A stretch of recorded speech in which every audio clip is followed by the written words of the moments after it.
32.900 AQSh dollarga 2025-yil 9.700 kilometr masofa bosib o'tgan BYD Han elektromobili sotuvimizda. Mashinamiz qora rang, to'liq bitta elektromotorli.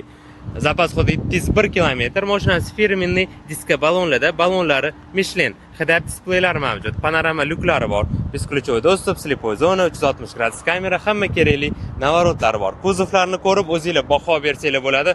Kuzovlarda ham umuman qirilgan, silgan, sarapina joylari yo'q ekan. Dokumentlariga jon notariusga tayyor ekan. Krugovoy tonirovka urilgan, kapot va fara qismlari birinchi plyonka qildirib qo'yilgan. Salonlarni ko'rib o'zingizlar baho bersanglar bo'ladi. Salonlari ham juda ham zo'r holatda turgan ekan. Sideniyasi isitish, sovutish va massaj funksiyalari bor. Tablo monitorlari ingliz tilida, monitoriga kerakli programmalar yozdirib qo'yilgan. Dinaaudio akustikalari bilan jihozlangan. Narxi 32.900 AQSh dollari bemalol